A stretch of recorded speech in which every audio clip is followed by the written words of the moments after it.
नमस्कार, आपका स्वागत है टीडी वर्ल्ड के यूट्यूब प्लेटफॉर्म पर। आज हम लोग दोस्तों चेन्नई डिवीज़न के पेपर को सॉल्व करेंगे। यहाँ पर ध्यान देंगे, यह चेन्नई डिवीज़न का पेपर है। अकरा exam for the post of JEC&W के लिए दोस्तों ये अभी ये फ़िलहाल में 7 फरवरी को एग्ज़ाम ये हुआ है। क्वेश्चंस आपके 1 से लेकर 110 तक होंगे। ऑल क्वेश्चंस कैरी 1 मार्क, सभी क्वेश्चंस एक क्वेश्चन के लिए 1 नंबर आपको मिलेंगे। अगर फर्स्ट अटैम्प्ट 100, आपको 100 क्वेश्चंस पहले क्या इसमें सॉल्व करना है। दोस्तों आगे देखेंगे, कह रहा there shall be negative marking for incorrect answer. यदि आपने गलत जवाब दिया है तो उसके लिए निगेटिव मार्किंग का प्रावधान है और वह क्या है आपका 1/3 है। तो आप इसको जानते रहें, मतलब आपको करेक्ट जवाब देना है। आइए चलते हैं, देखेंगे एक ट्रेंडिंग क्वेश्चन है, ये बहुत ज़्यादा पूछा जा रहा है। The full form of GEM is, GEM का जो पूर्ण रूप क्या होता है दोस्तों, इसको कहते हैं गवर्नमेंट ई मार्केट प्लेस। आप अपनी तैयारी को चेक करेंगे कि आपकी तैयारी कैसी है। और इसमें देखेंगे अभी जो CBT टेस्ट आपके हो रहे हैं, एग्ज़ाम जो हो रहे हैं CBT, वो पूरा पैटर्न कुछ चेंज हुआ है, जगह जगह नहीं चेंज हुआ है। तो उसी हिसाब से आपको प्रिपरेशन करना है। आप देखेंगे कैसा क्वेश्चन इसमें पूछा जा रहा है। देखेंगे क्वेश्चन नेक्स्ट कह रहा है कि विच of the following valve is not associated with air suspension. निम्न में से कौन सा वाल्व एयर सस्पेंशन है, ठीक है। वो क्या है भाई, आपका डंप वाल्व है। फ्रेंड्स, ये जो डंप वाल्व है यह क्या करता है, जब कोई ट्रेन इन रूट रास्ते में चल रही हो, किसी एक कोच में लगे 4 व्हील में से कोई एक व्हील डिफेक्टिव हो गया, अर्थात उसका जो रन है RPM जो है वो क्या स्लो हो गया, तो उस टाइम फ्रेंड्स क्या होता है, डंप वाल्व एक्टिव हो जाता है ब्रेक लगाने के लिए। ध्यान देंगे। और उससे ज़्यादा मोस्ट इम्पोर्टेंट क्वेश्चन ये पूछता है, इसको मैंने मेंशन किया है, required voltage for dump valve in LHB coach. जो LHB कोच होता है दोस्तों, उसमें डंप वाल्व के लिए 110 वोल्ट DC करंट की आवश्यकता होती है। Note point. आगे चलेंगे, क्वेश्चन नेक्स्ट देखेंगे। ये क्वेश्चन पूछा हुआ है, ठीक है। यहाँ 2316 क्वेश्चन देखेंगे आप लोग। भाई साहब, इस चैनल पर 2300 से ज़्यादा क्वेश्चन हो चुके हैं, जो कि प्रीवियस ईयर के पेपर, ये इतने सेट आपके मैं इसको सॉल्व करा चुका हूँ। At what value is critical alert, यहाँ पर कहता है राइज्ड इन WCM। WCM जो होता है ये होता है आपका wheel conditions monitor of OMR। जो आप OMR देख रहे हैं ना, ये तो डायरेक्ट इसी का फुल फॉर्म पूछा है कई बहुत सारे एग्जाम में। ये आपका होगा Indian railway online monitoring of rolling stock. करा कि OMRS के VCM में किस मान पर क्रिटिकल अलर्ट जाता है, आपका होगा मोर देन 35 टन से ऊपर। आगे चलेंगे, देखेंगे क्वेश्चन नेक्स्ट। यहाँ पर देखेंगे करेक्ट क्रॉस हैचिंग इन इंजीनियरिंग ड्राइंग इंडिकेट्स। जो क्रॉस हैचिंग होता है ना, ये पैरेलल होता है दोस्तों, इस प्रकार से देखेंगे। यहाँ एग्जांपल में दिखाया हूँ दोस्तों, और ये 45 एंगल पर होते हैं, इसे भी आप लोग ध्यान देंगे। तो देखेंगे क्वेश्चन नेक्स्ट करा POH of Volkswagen is carried out at an interval. जो वॉक्सवैगन है करा कि उसका जो POH है किस माह के अंतराल में होता है भाई, तो ये आपका 54 माह के अंतराल में होता है। Point to be noted. जो बच्चे हमसे जुड़े हैं वो मैसेज करेंगे, उनको सारा PDF ये मिल जाएगा। देखेंगे भाई हम लोग क्वेश्चन नेक्स्ट। अब देखेंगे यहाँ पर जो POH IOH है ना, पूरे वैगन्स का मैं यहाँ पर लिख दिया हूँ, ठीक है। आप देखेंगे यहाँ पर करा फर्स्ट POH आपको यहाँ पर बॉक्सन्स वैगन है, बॉक्सन HS वैगन है, ठीक है। तो इनका जो POH होता है वो 6 ईयर में होता है, यहाँ पर आपको दिखाया गया है। और आपका बॉक्सनर वैगन है वो 4.5 साल में, मैंने 4.5 ईयर्स में आपका इसका फर्स्ट POH होता है। सब्सक्वेंट POH उसके जो वो होता है सब्सक्वेंट POH, वो भी क्या है आपका यहाँ पर 4.5 साल में है। आपको इसमें ध्यान, जो इम्पोर्टेंट है उसको ध्यान देना है। BCN ये जो कवर वैगन है ये पूछ सकता है आपसे, इसका पहला POH 6 साल में, जो सब्सक्वेंट POH है भाई वो भी 6 साल में होता है। और आगे यदि हम लोग चलें तो आपका BLC A BLC जो भी है आपका BLC A कार BLC तो B कार जो है ना, ठीक है, उसका जो POH है भाई पहला POH इसका 6 ईयर होता है। सब्सक्वेंट POH क्या होगा 4.5 साल होगा, इसे आप लोग ध्यान देंगे। अब देखिए यहाँ पर आपको बॉय वैगन देखना है। बॉय वैगन में जो पहला POH होता है फ्रेंड्स वो आपका ये 2 साल का होता है। सब्सक्वेंट POH भी क्या होता है फ्रेंड्स, इसका भी 2 साल का होता है। BTPN जो टैंक वैगन है, जो पेट्रोलियम वगैरह चीज़ों को क्या करता है वो कैरी आउट करता है दोस्तों, उसका पहला जो POH होता है दोस्तों वो आपका 6 ईयर का होता है। उसका जो सब्सक्वेंट POH है वो भी आपका 6 ईयर का होता है।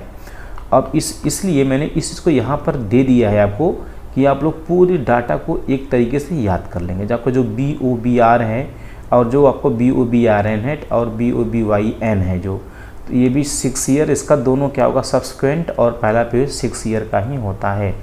और जो आपका BTPGLN ये आपका ये जो अपना पेट्रोल टैंक वैगन है उसका 4 साल पर होता है भाई, ठीक है। दोनों पहला POH और सब्सक्वेंट POH दोनों की बात हो रही है।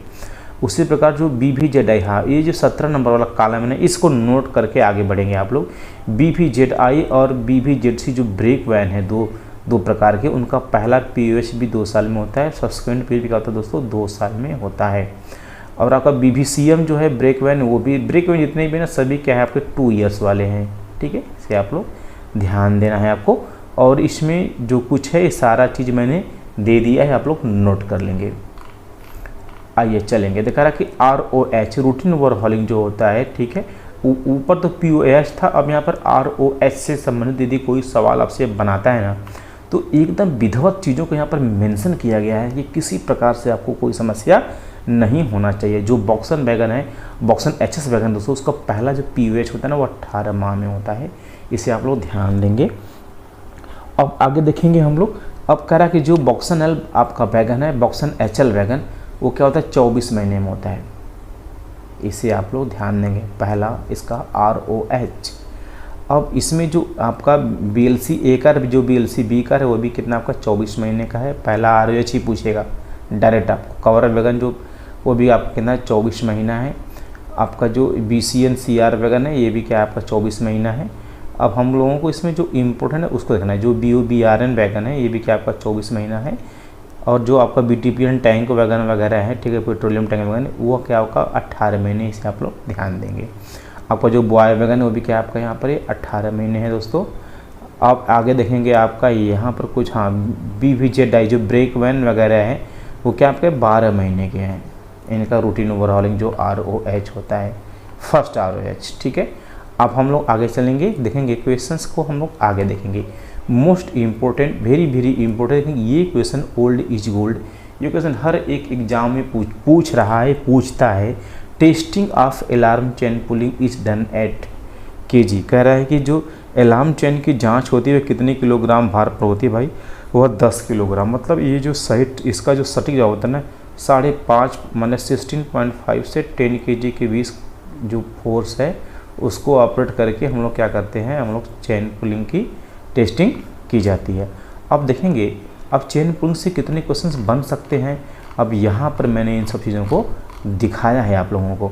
फ्रेंड्स ये जो आपका चेन पुलिंग होता है ना, देखेंगे इससे रिलेटेड जितने क्वेश्चन बन सकते हैं उसको यहाँ पर मेंशन किया गया है।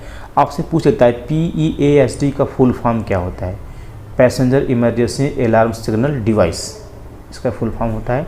अब देखेंगे यहाँ पर उससे मोस्ट इम्पोर्टेंट ये चीज़ें नोट करेंगे। जो बच्चे नोट करेंगे ना वही बच्चे मंजिल हासिल करेंगे, याद रखिएगा।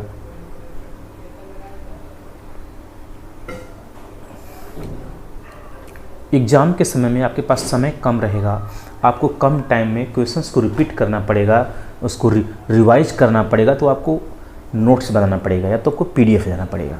इसलिए आप लोग नोट्स बनाइए। What is the choke dia. अब PEASD का जो चोक डाया होता है LHB में भाई वह 19 mm का होता है। और ज़रा ध्यान देंगे जो PEAB होता है आपका ICF में भाई साहब, ACP जो होता है वह 8 mm, इसका चौड़ा 19 mm होता है, लेकिन IC में क्या होता है 8 mm होता है। नोट पॉइंट कर लेंगे दोनों को, 19 mm और 8 mm आपको दोनों याद करना है। आप देखेंगे यहाँ पर नेक्स्ट क्वेश्चन ये आपसे बनाता है, what is the overhauling period of PEASD। जो ओवरहॉलिंग होता है इसका भाई वह POH के अंतर्गत होता है। आगे चलेंगे, what is the required current of PEAB installed in ICF BMBC coaches. जो बोगी माउंटेड ब्रेक सिलेंडर है, ठीक है, तो उस प्रकार के कोच में जो PEAB होता है भाई उसको रन करने के लिए 110 वोल्ट DC करंट की आवश्यकता होती है। अब अभी आपको मैं बताया कि जो डंप वाल्व है उसके लिए भी रिक्वायर्ड वोल्टेज कितना है 110 वोल्ट DC करंट है। एक गारंटी है आपका, एक भी सेकेंड भाई यहाँ पर बर्बाद नहीं होगा, याद रखिए। What is the choke diameter of PEAB। जो PEAB का चोक डायमीटर कितना भाई 8 mm है। आगे चलेंगे, उससे नेक्स्ट करा है कि condemning height of elastomeric pad is. आपका जो ईएम पैड होती है ना, उसका जो कंडमिंग साइज होता है भाई कितना होता है आपका, वह आपका 42 mm होता है, इसे आप लोग ध्यान देंगे। इसका जो न्यू साइज होता है भाई वो 46 mm होता है, जो सॉफ्ट रिन्यूअल साइज होता है ना वो 43.5 mm होता है, और जो कंडम साइज होता है उसका कितना होता है 42 mm होता है। सबको बता दूंगा। देखेंगे अगला क्वेश्चन इसी में पूछ भी लिया है कि new height of elastomeric pad is, जो उसकी न्यू साइज या न्यू हाइट होती है भाई कितनी 46 mm होती है। पॉइंट टू बी नोटेड, ये दोनों क्वेश्चन से बार बार पूछा गया है, लेकिन एक ही जगह पूछ लिया है। Internal crack of axle is checked by, जो आपका एक्सल्स होते हैं, एक्सल क्या होते हैं, ये अपनी व्हील होते हैं, ठीक है, ये व्हील मतलब चक्का होगा या इसको व्हील डिस्क बोलते हैं। इसके मध्य ये जो राड होता है ना, ये वाला भाग, इसी को एक्सल बोलते हैं दोस्तों। इसके अंदर इंटरनल क्रैक होता है ना, उसी को फाइंड करने के लिए यूएसटी अल्ट्रासोनिक टेस्ट की जांच की जाती है। कह रहा है आप question next, permissible flat tyre limit in wagon, जो वैगन में फ्लैट टायर होता है वो आपका 60 mm होता है फ्रेंड्स। और ज़रा ध्यान देंगे, जो कोचिंग स्टैक जो अपना कोचिंग होता है ICF LHB का, तो उसमें लगी व्हीलों का जो फ्लैट टायर होता है भाई वो कितना होता है 50 mm होता है। तो वैगन का 60 mm और अपना कोचिंग का 50 mm, दोनों को आपको नोट करना है। नोट करेंगे तो वो चीज़ याद रहेगा आपको। करा yellow strip of end body, जो येलो स्ट्रिप इस प्रकार की जो पट्टी होती है ना, क्रॉस पट्टी अंतिम बोगी पर होता है ऐसे येलो का, तो कह रहा है उसका मतलब क्या होता है भाई, उसको बोलते हैं एंटी टेलीस्कोपिक बताते हैं। आगे चलेंगे हम लोग क्वेश्चन नेक्स्ट करा मैक्सिमम। अब यहाँ से ये सब ना, यहाँ से क्वेश्चन ये बहुत है इंपॉर्टेंट है, मैंने बहुत सारे क्वेश्चन इसमें ऐड कर दिया है। ये क्वेश्चन क्या क्या बना सकता है कि ना TDE से जुड़ने के बाद ना आपकी जो तैयारी है ना भाई वो परफेक्ट हो जाती है, क्योंकि यहाँ पर जो क्वेश्चन बन सकते हैं उस हिसाब से चीज़ों को तैयार कराई जाती है। कह रहा है मैक्सिमम बफर प्लंजर स्ट्रोक, जो स्ट्रोक होता है तो मैक्सिमम वो कितना होता है भाई 127 mm होता है बफर का। और जो हाँ आगे बताऊंगा मैं आपको। अब कह रहा है कि मैक्सिमम बफर प्रोजेक्शन ये कितना होता है आपका 635 mm होता है। मिनिमम यदि पूछे बफर प्रोजेक्शन तो क्या होगा आपका 584 mm। अब कह रहा है डाया ऑफ बफर, जो इस प्रकार का होता है बफर आपका, ठीक है, ऐसे ही होता है ना, तो इसका जो डाया पूछ रहा है ये कितना होता है भाई आपका, ये आपका 457 mm होता है। Point to be noted. अब ध्यान देंगे, एक तो कोंच में ये आपका ये एक आपका कोंच है तो उसमें तो ये आपका लगेगा, ठीक है, और यहाँ पर एक कोंच और यदि है, ठीक है, जब दोनों को हम अटैच करेंगे तो ये पूछ रहा है कि दोनों के बीच का जो गैप कितना होता है, ठीक है भाई, ये भी पूछता है वन साइड, ये 1956 mm होता है, इसे आप लोग नोट कर लेंगे। आगे चलेंगे दोस्तों, ये आपका बफर है, ये किसका बना होता है दोस्तों, ये कास्ट स्टील का बना होता है। चलेंगे क्वेश्चन नेक्स्ट। करा कि फ्लैंज थिकनेस ऑफ न्यू, यहाँ पर ब्रॉड गेज व्हील जो है, तो करा कि नए ब्रॉड गेज व्हील की फ्लैंज की मोटाई कितनी होती है भाई 29.4 होती है न्यू की, ठीक है। और आपको डीप फ्लैंज की बात करेंगे हम लोग, डीप फ्लैंज की बात करेंगे तो कितना होता है आपका 35 mm होता है। ये दोनों पूछा है 35 mm होता है, तो यहाँ पर थिकनेस था, याद रखेंगे हम लोग।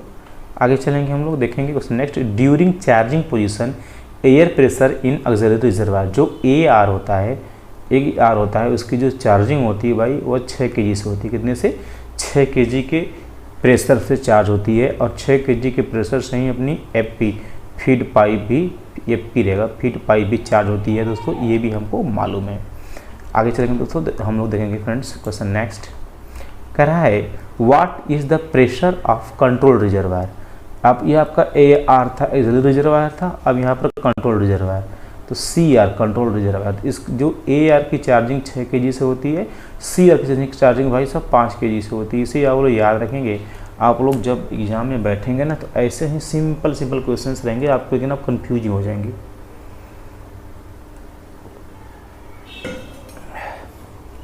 अब देखेंगे correct, what is the pressure of feed pipe. Feed pipe में जो प्रेशर होता है फ्रेंड्स वो 6 kg का होता है, और प्रेशर ऑफ ब्रेक पाइप में कितना होता है भाई आपके 5 kg का होता है। अब इस कितने क्वेश्चन बन सकते हैं ना, सबको मैं यहाँ पर लिख कर दिया हूँ। Correct, what is the colour of brake pipe का जो कलर होता है फ्रेंड्स ये ग्रीन होता है।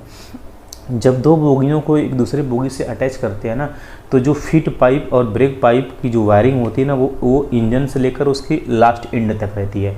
तो जब दो कोचों को जोड़ते हैं तो भाई उसके अंदर एयर फ्लो और फीड पाइप के फ्लो को रन कराने के लिए हम लोग कट ऑफ एंगल कॉक का यूज करते हैं।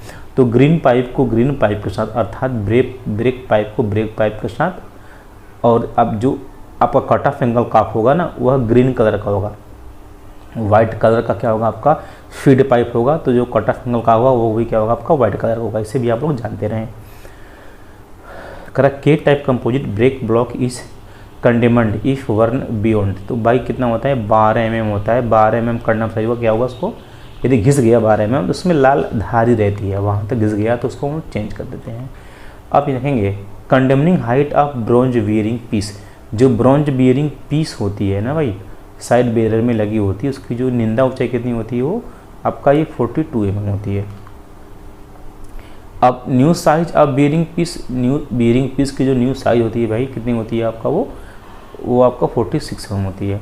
और जो साफ रेनुअल साइज होता है बियरिंग पीस होता है ना, तो ये कुछ इस प्रकार का बना होता है। ये अर्धगोलाकार का होता है दोस्तों, ये सॉलिड होता है। ये साइड बीयरर के अंदर रखा जाता है। साइड बीयरिंग जो प्लेट होती है या पीस होती है उसके ऊपर रहता है। यह कॉपर का बना होता है, इसे भी आप लोग जानते रहें। तो जो साफ रेनुअल साइज होगा दोस्त कितना होगा आपका, 43.5 mm होगा। आगे चलेंगे। Correct quantity of the oil in each dashpot for modify axle guide is.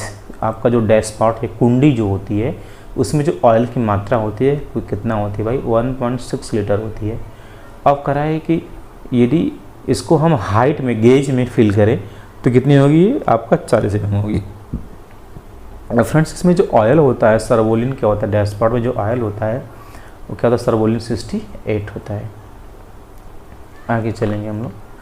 Repair and maintenance of CNW is the covered under which demand. CNW की मरम्मत एवं रख रखाव किस डिमांड के अंतर्गत होता है, डिमांड 6 के अंतर्गत होता है। HTTP स्टैंड फॉर, HTTP का पूर्ण रूप क्या होता है, फुल फॉर्म पूछा है, हाइपर टेक्स्ट ट्रांसफ़र प्रोटोकॉल। यदि आप नए हैं तो चैनल से जुड़े, यहाँ पर एक बेहतर क्लास के लिए और अपने आने वाले सपनों को पूरा करने के लिए TD वर्ड से जुड़ें और चैनल को सब्सक्राइब करें और एक अपने सपनों को हकीकत में कन्वर्ट करें। और जितनी क्लासेस हैं ना भाई पूरा आप देखिए, आपको बहुत मज़ा आएगा। सेम टू सेम क्वेश्चन आपको एग्जाम में मिलेंगे। Which is the best suitable of extinguishing oil, flammable liquid, यहाँ पर फायर। तेल अथवा ज्वलनशील तरल की आग बुझाने के लिए जो सबसे उपयुक्त है क्या है, वो फोम है।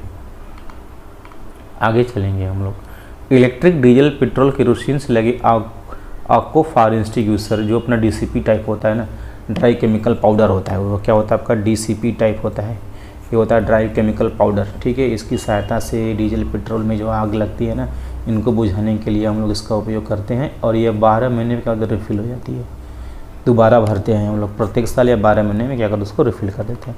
Maximum leave on average pay that may be granted at, एक समय मतलब एक बार में आपको 180 दिन LEP मिल सकता है। LAP लीव एवरेज पे बोलते हैं इसको। और आप पूरे ड्यूटी पीरियड में सिर्फ इसको कितना भाई, आप इसको 300 ही ऐड कर सकते हैं।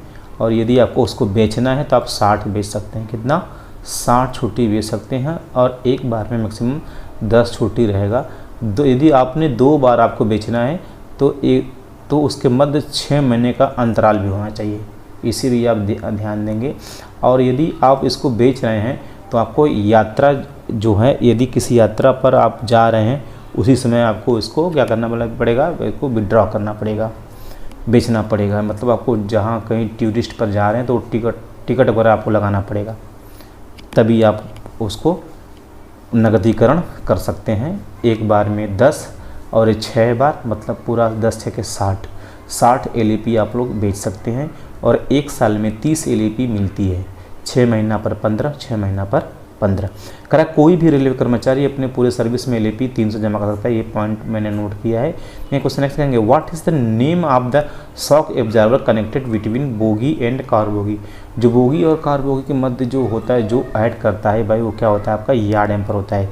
फ्रेंड्स यार्ड जो डैम्पर्स होते हैं SB कोचेज़ में, ये क्या करते हैं, ये आपके राइडिंग इंडेक्स और कंफर्ट को क्या करते हैं, ये इंक्रीज करते हैं, बढ़ाते हैं। अब देखेंगे ये जो फुल डिटेल्स ऑफ यार डैम्पर्स क्वेश्चंस बहुत ज़्यादा पूछता है। यार डैम्पर की जो लंबाई होती है 1083 mm होती है, जो इसकी जो कंप्रेस्ड लेंथ होती है दोस्तों वो 702 mm होती है। इसे आप लोग ध्यान देंगे, ये बहुत ज़्यादा इम्पोर्टेंट है। और ये जो है एक तरफ मतलब दोनों तरफ लगा रहेगा, तो मतलब एक कोंच में 2 लगे रहेंगे। देखेंगे यहाँ पर डिटेल्स में आपको मैं यहाँ पर दिखाई देंगे, ठीक है। मतलब एक आपका जो अपना बोगी होगा, बोगी में क्या होगा आपका 2 होगा, क्योंकि कोच में 2 बोगी आएंगे ना, तो 4 हो जाएगा। देखेंगे यार डैम्पर क्वांटिटी पर बोगी, एकदम सिंपल से लिखा हूँ, बोगी में 2 पर कोच में 4 करा। यार डैम्पर एक्सटेंडेड फ्री जो उसकी लंबाई होगी 1083 mm, और जो कंप्रेसिव लेंथ होगा वो क्या होगा 702 mm। यार डैम्पर कैपेसिटी बेस्ट इंपॉर्टेंट, इसको तो नोट करके आगे बढ़िए। यार डैम्पर की क्षमता पूछता है, आप क्या बताएंगे 11,000 न्यूटन मीटर। और बार बार क्या पूछा है, उसका कलर पूछा है कि किस कलर का होता है फ्रेंड्स। ये क्या होता है आपका बेसाल्ट ग्रे कलर का होता है। देखिए क्वेश्चन नेक्स्ट करा ब्रेक एक्सीलेटर, यहाँ पर एक्यूटेड ड्यूरिंग करा है। ब्रेक एक्सीलेटर किस स्थिति में कार्य करता है, यह इमरजेंसी ब्रेक एप्लीकेशन है। ध्यान देंगे आप लोग, आपातकालीन के समय हम लोग ब्रेक एक्सीलेटर का यूज करते हैं। और यह डायरेक्ट जानते हैं ये बीपी से कनेक्ट होता है। अगर यहाँ पर देखेंगे इस चीज़ को मेंशन किया गया है कि brake accelerator is a directly connected to brake pipe. यहाँ पर लिखा गया है कि जो अपना ब्रेक एक्सीलेटर होता है ना, सीधे किसके साथ ब्रेक पाइप के साथ क्या होता है, जुड़ा होता है। It is applied by the loco pilot food service application. ये जो है आपका ब्रेक एक्सीलेटर जो होता है, इस पर नियंत्रण किसका होता है, रेलवे ड्राइवर का होता है। दोस्तों एक आपातकालीन ब्रेक तो हर कोच में होता है, जिसे हम लोग इमरजेंसी ब्रेक या PEA भी बोलते हैं, चेन पुलिंग जिसे बोलते हैं। चेन पुलिंग हम लोग करेंगे अचानक में, तो क्या होगा, जो अपना प्रेशर रहेगा क्या होगा, वो शून्य हो जाएगा। जब 0 हो जाएगा प्रेशर, तो ब्रेक ऑटोमेटिक क्या होगा, लग जाएगा चेन पुलिंग करने के लिए। और आपको मैंने बताया चेन पुलिंग की जो टेस्टिंग होती है, उसको चेन पुलिंग करने के लिए आपको लगभग में 10 kg फोर्स की आवश्यकता होती है। इसे भी आप लोग जानते रहें। अब देखेंगे क्वेश्चन देखेंगे, वो कह रहा what is the purpose of speed sensor. Speed sensor का जो मुख्य उद्देश्य क्या है, करा ये करा इसको बोलते हैं इमरजेंसी ब्रेक एप्लीकेशन। ये क्या है, ये आपातकालीन ब्रेक लगाने के काम करता है। कौन आपका स्पीड सेंसर। स्पीड सेंसर दोस्तों हर एक एक्सल पर लगा होता है, इसे आप लोग ध्यान देंगे। और ये आपके फोनिक बिल के मध्य लगा रहता है। जो फोन आप देखेंगे यहाँ पर जितने क्वेश्चन बन सकते हैं ना, मेरी टीम ने उतना क्वेश्चन ऐड कर दिया है कि स्पीड सेंसर से कितने क्वेश्चन बन सकते हैं आपके एग्जाम में। देखेंगे तो आप लोग एक लाइक करिएगा, क्योंकि मैं आप लोगों से कहता नहीं हूँ बार बार। Reducing in BP pressure for minimum application. यदि आपको मिनिमम लगाना है ब्रेक, तो जो BP का जो प्रेशर है उसका जो रिसाव, रिड्यूस मतलब जो बाहर निकलना चाहिए, ठीक है, उसका प्रेशर वो 5 से मतलब 0.5 से 0.8 kg/cm² का रहेगा ना। जब इस दर से ब्रेक सिलेंडर से प्रेशर क्या होगा, बाहर निकलेगा, तो नॉर्मल ब्रेक लगेगा। इसे आप लोग ध्यान देंगे। अब कह रहा है कि reduction in BP pressure for service application. मतलब हम लोग अपने जो दैनिक जीवन में जो हम लोग ब्रेक यूज करते हैं, मतलब डेली, ठीक है, तो वह आपका रहेगा 0.8 से 1 kg का प्रेशर से रिलीज होता है आपका, ठीक है। अब देखेंगे reduction in BP pressure for emergency application. आपातकाल में यदि ब्रेक लगाना है तो उस टाइम 1.5 से 3.8 kg/cm² प्रेशर यहाँ पर ड्रॉप होगा। इसे आप लोग ध्यान देंगे। करा in twin pipe system the air pressure should be. जो आपका ट्विन पाइप समझ रहे हैं, ट्विन पाइप मतलब 2 पाइप, इसमें क्या रहेगा आपका BP रहेगा, आपका आ गया ब्रेक पाइप और फीड पाइप दोनों आएंगे, उसी को बोलते हैं ट्विन पाइप। तो जो ट्विन पाइप में एयर जो एक्सिलरी रिजर्वायर में जो प्रेशर होता है दोस्तों, वह 6 kg का होता है। इसे आप लोग ध्यान देंगे, ठीक है। आप आगे कराइए cut off angle Kock can be fitted. जो कट ऑफ एंगल कॉक होता है, आपको मैंने ऊपर बताया था कि एक ब्रेक पाइप का भी होता है, फीड पाइप का भी होता है। तो क्या कहना है, cut off angle Kock can be fitted. ये ब्रेक पाइप फीड पाइप दोनों में क्या होता है, ये फीड किया जाता है।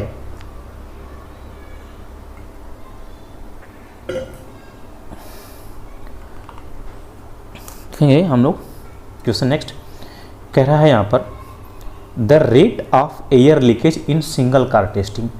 अपना जो सिंगल कार टेस्टिंग है उसका जो air leakage should not be more than, कितना अधिक नहीं होना चाहिए भाई, 0.2 kg/cm से ज़्यादा नहीं होना चाहिए सिंगल कार टेस्टिंग में।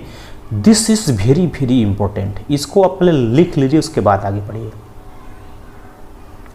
जो आपका सिंगल कार टेस्टिंग है ACR, उसका जो मैक्सिमम ड्राफ्ट होना चाहिए वह 0.2 kg से ज़्यादा नहीं होना चाहिए।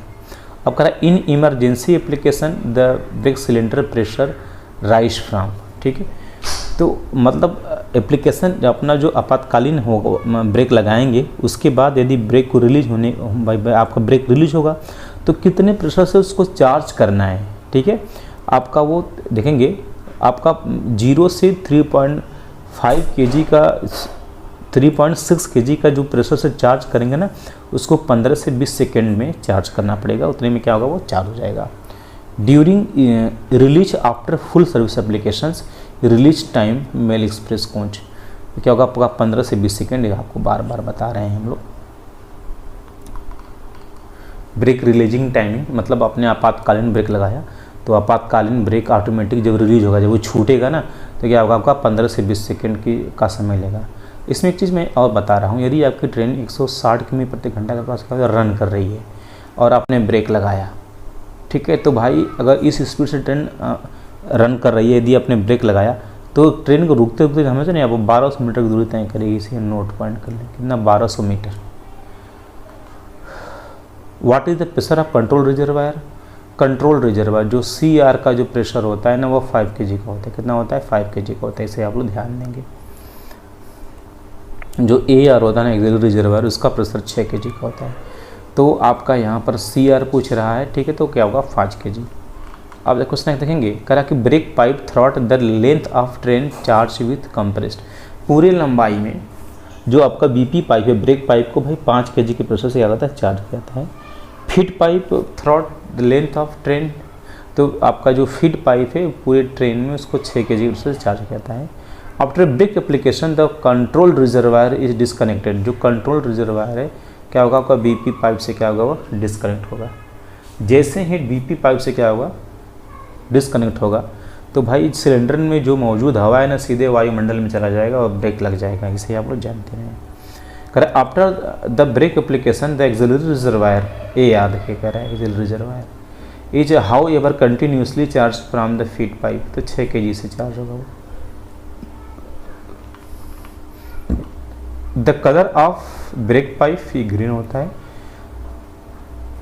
Colour of feed pipe white होता है। Cut off angle cock brake pipe green होता है, तो कॉट ऑफ एंगल का क्या होगा, ग्रीन होगा। Cut off angle cock the cut off angle cock fitted on the feed pipe is painted, मतलब जब फीड पाइप में कॉट ऑफ एंगल कॉक रहेगा तो क्या होगा, वाइट रहेगा। मैंने बोला जिस कलर का आपका ब्रेक पाइप फीड पाइप रहेगा उसी कलर का उसका कॉट ऑफ एंगल कॉक रहेगा। इसे आप लोग ध्यान देंगे। व्हाट इज द चुक डायमीटर ऑफ गार्ड इमरजेंसी, जो गार्ड इमरजेंसी आपका ब्रेक वाल्व है उसकी जो डाया होती है क्या होती है, वो 8 में होती है। What type of isolating cock, ये बॉल टाइप होता है। कह रहा है what type of isolating cock provided in the passenger coach, passenger coach में जो आइसोलेटिंग कॉक होता है वो बॉल टाइप का होता है। क्वेश्चन नेक्स्ट देखेंगे हम लोग। कह रहा है कि during brake releasing air from goes to, जब हम लोग ड्यूरिंग ब्रेक रिलीज, जब ब्रेक रिलीज होता है तो उसका जो हवा होता है वह कहाँ हुआ, एटमॉस्फेयर में चला जाता है। The type of dirt collector used in bogie mounted, जो अपना बोगियों में डर्ट कलेक्टर यूज होता है ना, डर्ट कलेक्टर का जो प्रावधान होता है भाई, वो क्या होता है, सिलेंडर से पहले लगाते हैं कि शुद्ध हवा छन कर जाए सिलेंडर के अंदर। तो जो अपना कोचिंग होता है ना, कोचिंग में क्या होता है, 2 वे रहेगा। The type of dirt collector used in bogie यहाँ पर बोगी माउंटेड पैसेंजर कोच। एक चीज़ ज़रा ध्यान देंगे, अपना जो कोचिंग होता है ना, कोच में क्या होता है, 2 वे यूज होता है।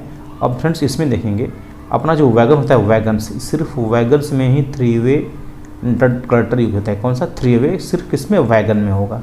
तो इसे आप लोग ध्यान देंगे। अगर the total of MU washer used a twin pipe brake system coach in a rake, क्या होगा, 4 लगे होंगे, क्योंकि एक साइड 2 एक साइड 2, क्योंकि एक साइड आपका ये अपना ब्रेक पाइप रहेगा, फीड पाइप रहेगा, तो फीड पाइप और ब्रेक पाइप के अंदर भी MU वाशर एक एक रहेंगे, उसके एक एंड पर और सेकेंड एंड पर। तो क्या होंगे, 2 1 1 2 क्या होगा, 2 4 हो जाएंगे कुल। अब कह रहा है कि the diameter of bogie mounted brake cylinder, यहाँ पर ई ना ये सिस्टम जो बता रहा हूँ उसको आप नोट कर लीजिए। ये 203 mm होता है BMBC का जो डाया होता है ना, बोगी माउंटेड ब्रेक सिलेंडर का, और 203 mm होता है, या उसको 8 इंच में कन्वर्ट करेंगे क्या होगा, 8 इंच होगा। करें ब्रेक सिलेंडर डाया आप बोगी माउंटेड ब्रेक सिलेंडर, तो BMBC का जो डाया होता है mm में तो 203 mm होगा, लेकिन इंच में क्या होगा, 8 इंच होगा। करें पिस्टन स्ट्रोक का BMBC का जो भाई ये क्या होता है, ये न्यूनतम होता है, इसे आप लोग ध्यान देंगे। दोस्तों क्या होगा, ये आपका 32 mm होता है, ठीक है। अगर है maximum brake cylinder pressure in ICF, जो अपना BMBC है उसका जो मैक्सिमम प्रेशर होता है 3.8 kg/cm² का होता है। करें brake cylinder dia of LHB का जो ब्रेक सिलेंडर डाया होता है क्या 255 mm होता है, ठीक है। या इंच में क्या होगा फ्रेंड्स, ये 10 इंच होता है, इसे आप ध्यान देंगे। अगर पिस्टन स्ट्रोक ऑफ LHB ये बहुत ही इंपॉर्टेंट है, ये 21 mm होता है। मैक्सिमम जो प्रेशर होता है ना 3.01 या 3 kg प्रेशर होता है, जो ऑप्शन आपको दिखाई देगा उसी प्रकार से आप उसको टिक मार्क्स करेंगे। दोस्तों आगे चलेंगे, कह रहा है कि gap between speed sensor and phonic wheel बहुत ही इंपॉर्टेंट है, ये चीज़ इंपॉर्टेंट है। तो जो गैप है ना वो फोनिक व्हील और स्पीड सेंसर के मध्य वो 0.9 से 1.5 mm के मध्य रहता है, इसे आप लोग ध्यान देंगे। Speed sensors cable with pole wheels, तो जो स्पीड सेंसर जो केबल हम लोग लगाते हैं ना, तो उसमें जो अपना फोनिक व्हील होती है दोस्तों, उसमें क्या होता है, उसमें 80 दांतें टीथ होती है, 80 दांतें, कोई भी एक दांत टूटा नहीं होना चाहिए। यदि कोई एक दांत क्या होगा टूट गया ना, तो उसको सर्विस से बाहर कर देते हैं हम लोग, से ध्यान देंगे। कारण speed sensor is compute the revolution of each axle. यहाँ पर लिखा गया है कि जो अपना स्पीड सेंसर होता है ना, वो प्रत्येक एक्सल के जो RPM है ना, उसको क्या करती है, वो कंप्यूट करती है, उसको क्या करती है, गणना करती है। अब क्वेश्चन देखेंगे, कह रहा what is the permissible air gap between speed sensor and phonic wheel. तो स्पीड सेंसर फोनिक व्हील के मध्य जो गैप होता है 0.9 से 1. वो नॉर का था, ये आपका फेविलिक का है। ये जो आपका 0.9 से 1.5 है ये नॉर का था, ये क्या आपका ये फेविलिक का है। दो कंपनियां हैं स्पीड सेंसर की। Condemning limit of brake pad condemning size का 7 mm होता है। न्यू साइज ब्रेक पैड का 35 mm होता है। क्वांटिटी पर कोच 32 होते हैं, 16 लेफ्ट और 16 राइट होते हैं। भाई आपको हम ब्रेक पैड की बात बता रहे हैं। रिफ्लेक्शन एरिया यहाँ क्या होगा आपका, यहाँ पर 400 सेंटीमीटर स्क्वायर होगा। This is very very important. कह ब्रेक इंडिकेटर शो ग्रीन, यदि ग्रीन शो कर रहा है ना इंडिकेटर, क्योंकि कोच के दोनों तरफ लगा रहता है ब्रेक इंडिकेटर, ग्रीन है तो क्या होगा ब्रेक छूट गया, यदि रेड जल रहा है तो क्या ब्रेक अप्लाई हो गया। इसे भी आप लोग जानते रहें। द रीजन में भी कहना क्वेश्चन को पूरा पढ़ेंगे।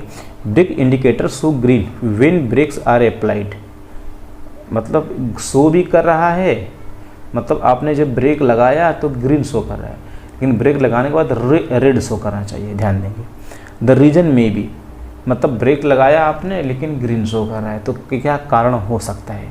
तो क्या कंट्रोल रिजर्वायर नॉट चार्ज, आपका जो CR है इसके अंदर प्रेशर नहीं होगा। CR के अंदर प्रेशर कितने का होता है, 5 kg का होता है। वहीं कह रहा है कंट्रोल रिजर्वायर नॉट चार्ज, मतलब जो कंट्रोल रिजर्व जो CR टैंक है उसके अंदर प्रेशर नहीं होगा। Hand release valve stuck in release position, कि जो आपका हैंड रिलीज वाल्व है क्या हुआ, रिलीज पोजीशन में होगा। रिलीज पोजीशन में होगा तो प्रेशर बनेगा ही नहीं, प्रेशर बाहर निकलेगा। जब प्रेशर बाहर निकलेगा तो क्या होगा, ब्रेक ऑटोमेटिक चिपका रहेगा। एक आ रहा हैवी लीकेज इन BC, यानी यहाँ पर BC लाइन, आपका जो ब्रेक सिलेंडर लाइन है उसमें हैवी लीकेज कहीं से हो सकता है। कह रहा in case brake caliper is jammed what action should be taken to release the brakes. कह रहा यदि ब्रेक कैलिपर जाम हो जाए, वेरी गुड। जो ब्रेक कैलिपर होते हैं भाई, यह आपके एक ब्रेक सिलेंडर पर एक ब्रेक कैलिपर आपका लगा रहता है, इसे आप लोग ध्यान देंगे। तो वहीं कह रहा है कि यदि ब्रेक कैलिपर जाम हो जाए तो ब्रेक छुड़ाने के लिए क्या क्या क्या किया जाना चाहिए। Remove of brake caliper, brake caliper को ना आप क्या करेंगे, सीधे निकाल देंगे, ठीक है, पिवोट पिन को।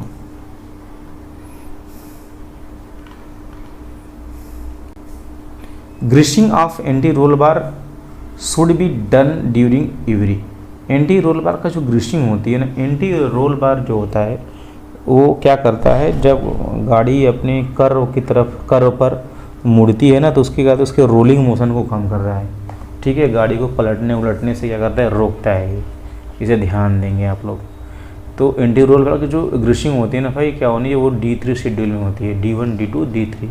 अब यहाँ पर सारा शेड्यूल दिया हुआ है। D1 जो होता है वो आपका एवरी ट्रिप होता है या तो वीकली होता है। मंथली जो आपका D2 शेड्यूल मंथली बोलते हैं, मतलब 30 दिन प्लस माइनस 3 दिन, क्योंकि एक मंथ में 30 दिन ही होगा, 30 दिन प्लस माइनस 3 दिन रहेगा। अब मंथली यहाँ पर जो D3 है, ठीक है, D3 मतलब 3 महीना रहेगा, तो एक महीने में 30 दिन नहीं भाई, ऐसा नहीं। D3 जो होगा अपना ये 6 मंथ का होगा, 6 मंथ प्लस माइनस क्या होगा, 15 दिन होगा। आपका SS1 कहेंगे, SS1 का कहीं कहीं फुल फॉर्म पूछा है, SS1 को सब शेड्यूल 1 बोलते हैं, ठीक है। 18 महीने में होता है, यहाँ पर 6 लाख किलोमीटर, जो दोनों में से पहले पूरा हो जाए। SS2 की बात करेंगे तो 18 का डबल हो जाएगा ये, क्योंकि 3 महीने में 36 महीने होते हैं, तो 18 में 36 महीने हो जाएगा, और ये भी डबल हो जाएगा, 6 लाख के भी क्या 6 के 12 लाख हो जाएगा। SS3 क्या होगा, यह 3 का डबल 6 साल हो जाएगा, ये क्या 12 डबल क्या होगा, हमारा 24 लाख किलोमीटर हो जाएगा। तो जो आपसे पूछेगा वो यहाँ पर सारा डाटा भाई यहाँ पर दिया गया है।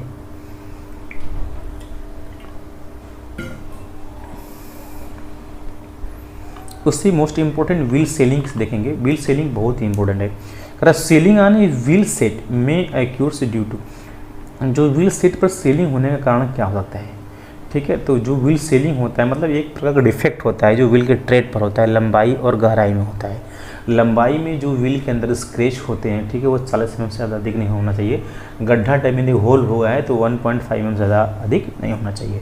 देखेंगे हम लोग यहाँ पर व्हील सेलिंग होने का रीज़न क्या हो सकता है। WSP नॉट फंक्शन, जो व्हील स्लाइड प्रोडक्शन डिवाइस है क्या होगा, वो नहीं सही से काम कर रहा होगा। ब्रेक क्लिपर जाम हो सकता है, ठीक है, क्योंकि ये सब ब्रेक क्लिपर जाम रहेंगे ना तो ऑटोमेटिक ब्रेक उसमें लग जाएंगे।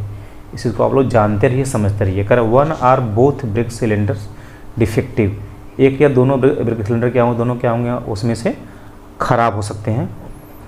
कंडमनिंग wheel shelling in case of length, जो व्हील का कंडमिंग साइज होता है व्हील सेलिंग में, लंबाई के हिसाब से कितना होगा, वो 40 mm होगा। Condemning wheel shelling in case of depth, गहराई के इसमें क्या होगा, वो आपका 1.5 mm होगा। Required torque for the control arm bracket, जो कंट्रोल आर्म ब्रैकेट है उसके लिए जो टार्क होगा 170 Nm होगा।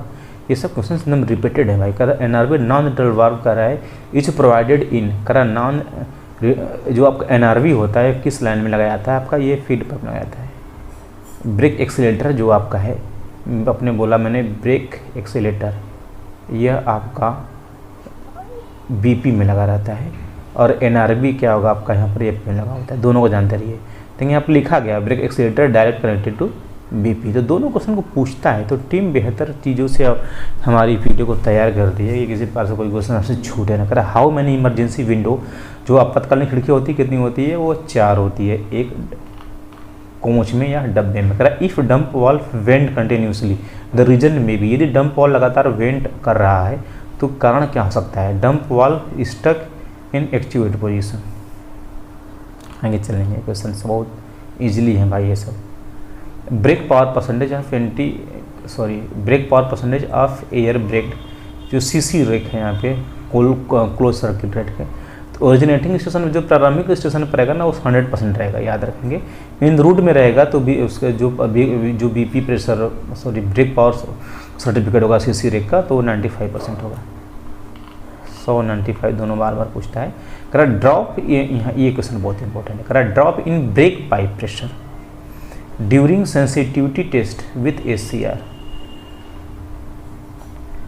करा ACTR के साथ संवेदनशील परीक्षण के दौरान BP में गिराव कितना होता है, वह 0.6 सेकेंड का 0.6 kg/cm और कितने में 6 सेकेंड में होता है।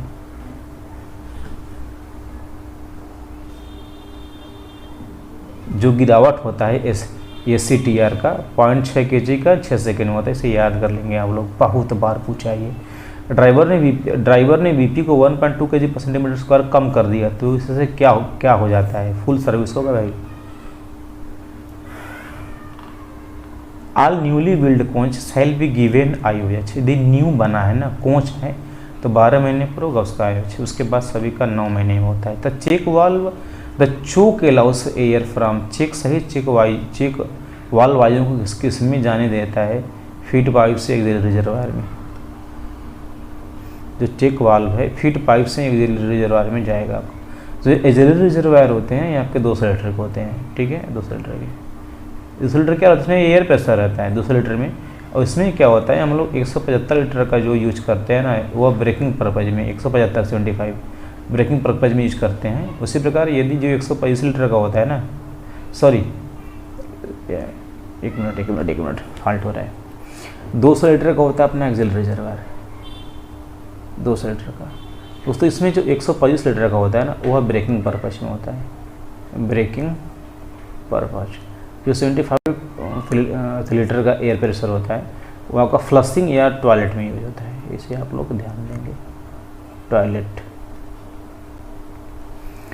फॉर टेस्टिंग C3W तो distributor valve, CR charging time, तो जो उसके CR कंट्रोल रिजर्वायर का जो चार्जिंग टाइम है ना, वो फ्रॉम कह रहा है 0 से 4.8 kg/m मैंने प्रेशर तक, तो आपको कितना 165 से 20 सेकंड का प्लस माइनस 20 सेकंड का समय लगेगा। तो ये आप लोग ध्यान देंगे। C3 डिस्ट्रीब्यूटर रहेगा तो 0 से 4.8 kg का प्रेशर चार्ज होने में 165 प्लस माइनस 20 सेकंड, मतलब 165 से ज़्यादा हो सकता है 20, मतलब 185, या 20 कम हो सकता है, मतलब 145 सेकंड आपसे लग सकता है। सिंगल कार टेस्टिंग करा कि carried out during which schedule, तो सिंगल कार टेस्टिंग शेड्यूल में भाई IOH में किया जाता है 9 मंथ। कह रहा है which type of coupler is used in LHB coach में भाई tight lock coupler, AAR type. कौन सा भाई? AAR type.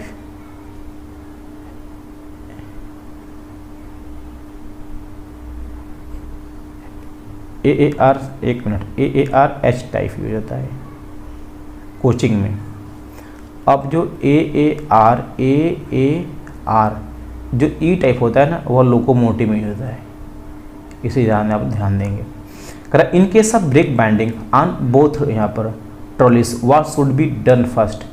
करा ब्रेक बाइंडिंग के समय दोनों ट्रालियों में सबसे पहले आप क्या करेंगे, तो ट्रालियों से ब्रेक बाइंडिंग होने पर आप सबसे पहले क्या करेंगे, ठीक है। तो करा पुल क्विक रिलीज वाल्व वायर, जो उसका जो क्विक रिलीज है ना भाई,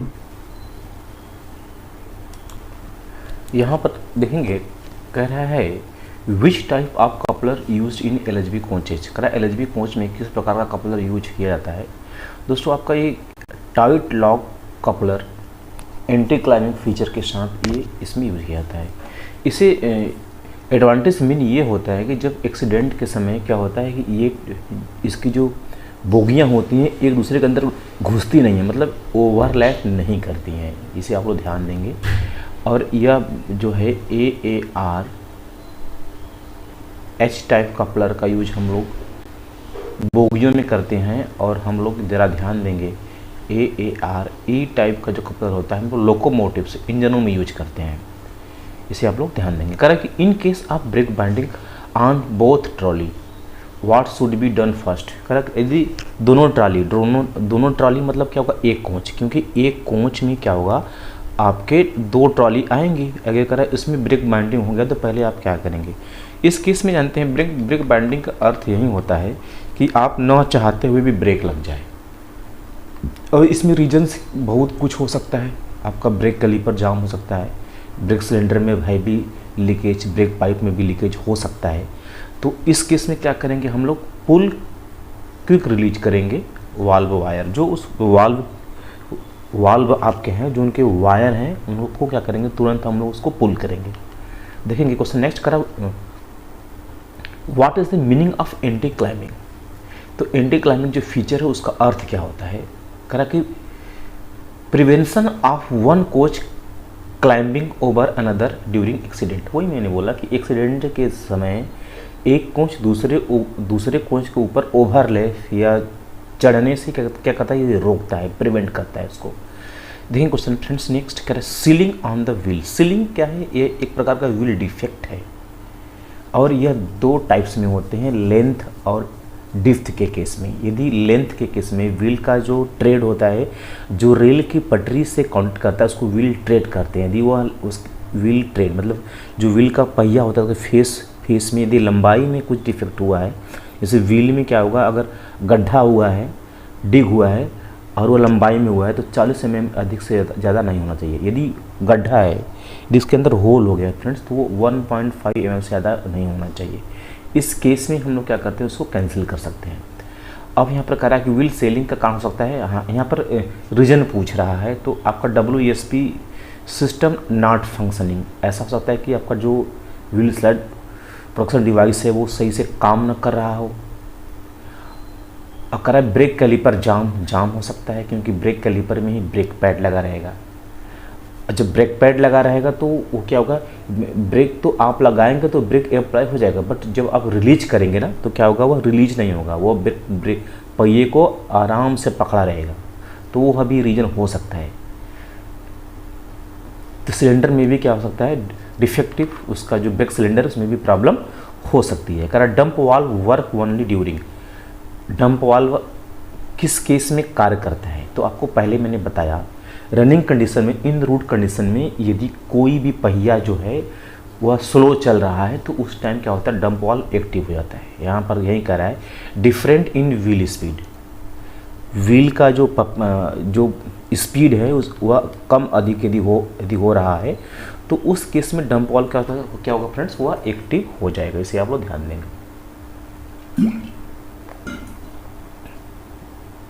normally HRE is used to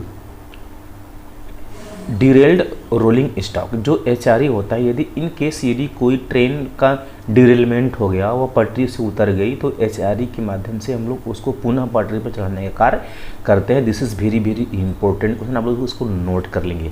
यदि आप नए हैं तो चैनल को सब्सक्राइब करें और अपनी मंजिल को भाई उसको फतह हासिल करें। आप चैन पुलिंग की बात कर रहा कि winching operation in 140 ton crane is meant for, 140 ton का जो क्रेन है विंचिंग ऑपरेशन का उपयोग किया जाता है भाई पुलिंग के लिए। किसके लिए भाई, खींचने के लिए। और उससे मेन इंपॉर्टेंट क्वेश्चन यहाँ पर दिखाई दे रहा है, कह रहा है कि maximum permissible speed of ART, accident relief train, ARB। तो ये जो एक्सीडेंट रिलीफ ट्रेनें होती हैं दोस्तों, इनका जो स्पीड होता है दोस्तों 100 किमी प्रति घंटा होता है। इसे आप लोग ध्यान देंगे आप लोग। और आपको मैं पहले ही बताया था, यदि BLC A कार है या BLC B कार है या आपका ब्रेक वैन BBZC है, इसकी स्पीड भी 100 किमी प्रति घंटे के बराबर होती है। दोस्तों देखेंगे क्वेश्चन नेक्स्ट करा कि मैक्सिमम स्पीड ऑफ BLC, देखें यहाँ पर नोट पॉइंट किया गया है कि जो BLC वैगन है, बोगी लो कंटेनर वैगन है, उसकी जो स्पीड होती है 100 किमी प्रति आवर्स होती है।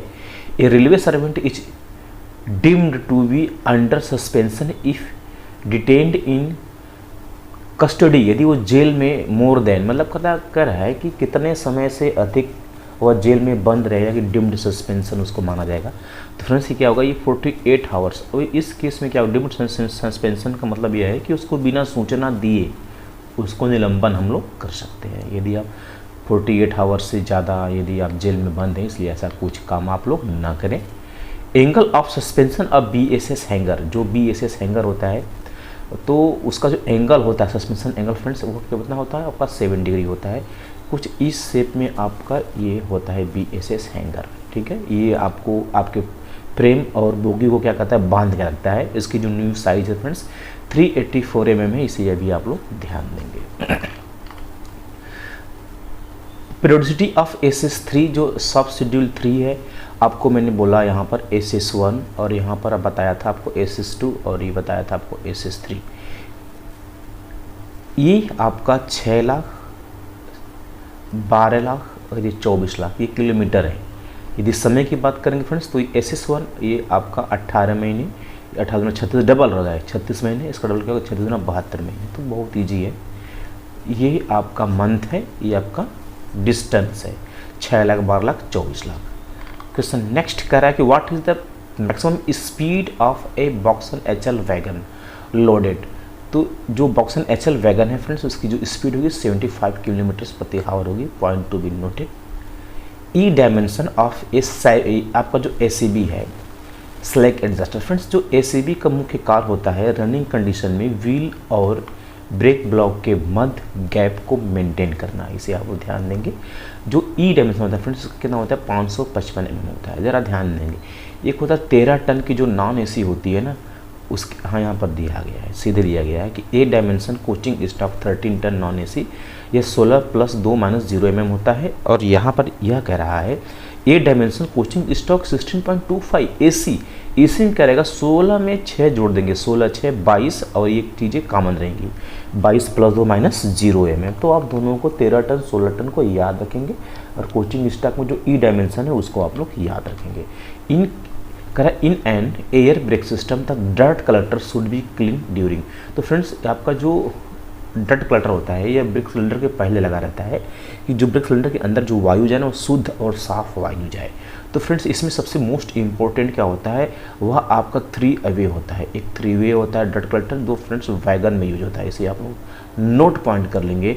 और जो 2 वे वैगन होता है दोस्तों, वह कोचिंग में होता है। कोचिंग मतलब जिसमें मानव यात्रा करता है, सवारी करता है, ठीक है। तो अपना जो डर्ट कलेक्टर होता है उसको ROH रूटीन ओवरहालिंग में क्या करता है, उसको हम लोग क्लीन करते हैं। Which gauge is use to check the wheel profile. Wheel profile को जांच करने के लिए टायर डिफेक्ट गेज का यूज करते हैं। ये ओल्ड इज गोल्ड, अच्छा क्वेश्चन है। Permissible flat faces on a wagon wheel. तो जो फ्लैट फेसेस होता है वैगन्स का भाई 60 mm होता है। उसी प्रकार जो कोचिंग होता है, कोचिंग का अपना 50 mm होता है। ये दोनों क्वेश्चन बहुत बार पूछा गया है, आप लोग इसको ध्यान देंगे। न्यू रहेगा, व्हाट इज़ द न्यू। अब इसके विषय में जो फ्लैट सरफेस यहाँ पर है व्हील से रिलेटेड है, तो हम लोगों ने यहाँ पर व्हील से रिलेटेड बहुत सारे क्वेश्चन यहाँ पर बनाकर आपको दे रहे हैं कि यदि ऐसे पूछता है तो आप बिल्कुल एकदम निफिक्र बेहतर जवाब देंगे। What is the new permissible wheel. New wheel रहेगा तो उसका जो व्हील गेज होगा वह होगा 1600 + 1 - 1 mm। तो 1600 + 1 फ्रेंड्स, या तो वह 1600 हो सकता है या तो वह 1601 हो सकता है। माइनस करेंगे तो क्या होगा आपका 1599 हो सकता है। तो 3 केस में यहाँ पर बनेगा। व्हाट इज़ द सर्विसेबल, जो सर्विस में हम लोग यूज करते हैं वह 1600 + 2 - 1 mm। मतलब आपका वही होगा, या तो वह 1600 होगा, या तो 1601, या तो 1602, या -1 करेंगे क्या होगा 1599। ठीक है, इसमें मैक्सिमम और मिनिमम पूछता है। मैक्सिमम व्हील गेज क्या होगा आपका 1602 होगा, मिनिमम क्या होगा आपका 1599 होगा। स्टैंडर्ड पूछेगा तो क्या बताएंगे आप लोग 1600 होगा। न्यू LHB व्हील साइज कितना होता है आपका 915 mm होता है। अब यहाँ से मोस्ट इम्पोर्टेंट चीज़ों का कलेक्शन है ये आपके लिए। Last shaft issue size of LHB। जो लास्ट शाफ्ट इशू साइज होता है LHB का वह 862 mm होता है, बट उसका वेव थिकनेस कितना होगा भाई 14 mm। आप लोग इस चैनल पर LHB और आपको ICF और आपको वंदे भारत की व्हील के विषय में डिटेल्स में समझाई गई है। वीडियो 10K से ऊपर गई हैं, आप देख लेंगे। और एक इस पर LHB का जो पार्ट 1 डाला हूँ मैं, वो 309 क्वेश्चन का दोस्तों, वो 3000 घंटा जा चुकी है। आप लोग एक बार जरूर देख कर जाइएगा एग्जाम में, आपको बहुत ही ज़्यादा इसमें एडवांटेज होगा। Last shaft size of LHB wheels, जो LHB व्हील का लास्ट शाफ्ट साइज कितना होगा आपका 857 mm होगा, बट डिपेंड किस पर करेगा, इसके वेव थिकनेस पर। वेव थिकनेस कितना इसका आपका 17 mm रहेगा। ठीक है, तो what is the condemn wheel size 855 mm रहेगा, वेव थिकनेस कितना रहेगा 14 mm रहेगा। और आपको what is the condemn wheel size of LHB wheel देखेंगे, ये दोनों आ सकता है। कंडम साइज 55 और 45 दोनों को याद रखेंगे, क्योंकि अभी रिसेंटली लखनऊ डिवीजन में ये 845 पूछा था। तो 845 कब होगा, जब वेव थिकनेस कितना होगा इसका 17 mm होगा। व्हील डिस्क प्रेस, जो व्हील का डिस्क जो चक्का होता है उसको 69 से 109 टन के प्रेस से प्रेसिंग करते हैं उसको। एक्सल की जो लंबाई है, एक्सल मतलब ये आपका क्या होगा चक्का हो गया, इसके बीच का जो यहाँ पर ये रॉड होती है ना, इसी को बोलते हैं हम लोग एक्सल। इसी की जो लंबाई होती है 2440 mm होती है। उम्मीद करते हैं आप लोग समझ गए होंगे। एक्सल लोड कैपेसिटी, ये कितना लोड को बियर कर सकता है 16.25 टन से 130.06 टन तक लोड को बियर कर सकता है। ये कह रहा कि axle journal size of LHB wheel. तो एक्सल का जनरल ये जो क्या होता है, इसी पर को जनरल करते हैं, इसी पर क्या बियरिंग्स फिट की जाती है। तो कह रहा है axle journal size of LHB, जो एक्सल जनरल की साइज होती है फ्रेंड्स वह 130.03 mm होती है। सारे मेजरमेंट mm में होंगे। This is very important. ये क्वेश्चन पूछा गया है, ये जनरल की साइज आपसे बार बार पूछा गया है।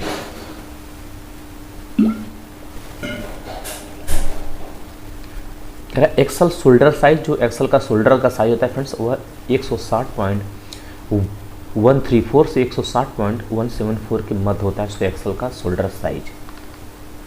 Wheel seat dia, wheel seat का समझ रहे हैं, जिस एक्सल पर, एक्सल का वह जगह जहाँ पर व्हील मतलब चक्का को हम लोग बैठाते हैं उसको व्हील सीट कहते हैं। उसका जो डाया होता है फ्रेंड्स 192 से 195 mm के मध्य होता है। अब कह रहा है यहाँ पर what is the new wheel flange thickness. New wheel flange thickness, जो फ्लेंज की मोटाई होती है फ्रेंड्स वह 29.4 mm होती है। जैसे ही वह सर्विस में यूज होगा तो वो घिस कर कितना हो जाएगा, 22 mm होगा फ्रेंड्स। इसको कंडम कर देते हैं, ज़रा ध्यान देंगे। ये कोचिंग में है। यदि वैगन की बात करेंगे तो कंडम साइज कितना होगा इसका, 16 mm होगा। इसे भी आप लोग ध्यान देंगे। व्हील फ्लेंज का thickness condemn size 16 mm wagon का होगा। अब करा what is the standard D flange. Standard जो D flange very very important friends 28.5 mm होता है। कंडम साइज ये पूछा है बहुत ज़्यादा, मतलब डी फ्लेंज कंडम साइज तो क्या नॉट मोर देन 35 mm, 35 से 35 mm से अधिक ज़्यादा नहीं होना चाहिए। करा कि what is the new root radius of LGB wheel. New root radius कितना होता है इसका, 14 mm होता है। This is very very important question. What is the condemning size of 13 mm or less than. भाई यहाँ पर रूट रेडियस हाँ यहाँ पर है, तो रूट रेडियस जो का न्यू साइज तो 14 mm होता है, लेकिन इसका कंडम साइज कितना होता है 13 mm या उससे कम। अब देखेंगे यहाँ पर क्वेश्चन नेक्स्ट करा what is the bogie type used in Vande Bharat coaches. Vande Bharat coach में किस प्रकार की बोगी का भाई फुली सस्पेंडेड रहता है। ये फिएट लाइक क्या होगा, बोगी होगा ये। और फुली क्या रहेगा, ये सस्पेंडेड रहता है ये। How many traction motors are here in one basic unit. Vande Bharat के भाई जो आपका जो 16 कोचों का एक फॉर्मेशन होता है ना, उसमें 50% क्या होता है आपका मोटर कोच रहता है। इसमें ध्यान देंगे। मोटर का 50% पावर परसेंटेज होता है। ये क्वेश्चन पूछा है बार बार। अगर Vande Bharat train use which voltage for its overhead supply. जो अपना OHE है ओवरहेड इक्विपमेंट, इसको ज़रा वंदे भारत को भाई 25 किलो वोल्ट का AC करंट सप्लाई मिलती है इसको। कर what is the side buffer capacity in Vande Bharat. इसमें कोई साइड बफर का कपलर यूज नहीं होता है। इसमें सेमी परमानेंट डेलेनर कपलर का यूज किया जाता है। आगे देखेंगे हम लोग। What is the validity period of a performance guarantee. Performance guarantee की वैधता अवधि क्या है भाई, ये कितना होता है 60 दिन होता है। कंप्लीशन पीरियड प्लस 60 दिन। Gravitation in a contact of course across when अनुबंध। ग्रेविटेशन कब होता है, येलेवन चार्ज ड्यू टू वेरिएशन। करा कि परिवर्तन से येलेवन क्या होता है, बदल जाए। इसमें नए क्वेश्चन हैं, इनको देखना पड़ेगा आप लोगों को। What is the colour code of plastic वेट्स बिन्स इन। देखेंगे सिंपल सा क्वेश्चन है, आप लोग ध्यान नहीं देंगे। जो स्टेशन पर प्लास्टिक के कचरे होते हैं, कचरे के जो डब्बे होते हैं, उसका कलर पूछा है तो फ्रेंड्स ये क्या होगा, ये ब्लू कलर होगा। अभी ये रिसेंटली एग्जाम हुआ है 7 फरवरी को। मैं बार बार कर अपनी प्रिपरेशन को जांचिए, देखिए कि किस टाइप के क्वेश्चन को पूछा जा रहा है। कह रहा है यहाँ पर influent treatment plants ETP influence treatment plant are used for. कर किस लिए इसका उपयोग किया जाता है ETP का। तो ये अपना जो वर्कशॉप होता है, वर्कशॉप के अंदर जो अपशिष्ट जल वगैरह होते हैं उनको क्लीन करने के लिए या उनका ट्रीटमेंट करने के लिए हम लोग ETP का उपयोग करते हैं। क्वेश्चन नेक्स्ट कह in which direction should be the hand brake be rotate to apply brakes. करा ब्रेक लगाने के लिए हैंडल ब्रेक को किस दिशा में, क्लॉकवाइज दिशा में। जो हैंड ब्रेक होता है उसको क्लॉकवाइज दिशा में यदि हम लोग मूव करेंगे तो क्या होगा, ब्रेक लग जाएगा। करा the empty load handle is keeped in load position when in wagon. अब यहाँ पर ध्यान देंगे हम लोग। करा कि वैगन किस स्थिति में होने पर इम्पिटी लोड हैंडल लोड स्थिति में रखा जाएगा। तो फुली लोडेड, पूरी तरह क्या होता है, ये भरा रहेगा। ये इसमें LSD यूज होता है, लोड सेंसिंग डिवाइस होता है। ठीक है भाई। उसका कलर होता है, यदि वो ब्लैक कलर रहेगा ना इंडिकेशन, तो क्या होगा, पूरी तरीके से वो भर जाएगा। इसे आप लोग ध्यान देंगे। यहाँ पर the pressure relief valve PRV कह रहा है, प्रेशर रिलीफ वाल्व इन ए टैंक वैगन। अपना जो टैंक वैगन होता है जिसमें हम लोग केरोसिन वगैरह या द्रव मैटर पदार्थों को क्या करते हैं, हम लोग उसको ट्रांसपोर्ट के में काम करते हैं।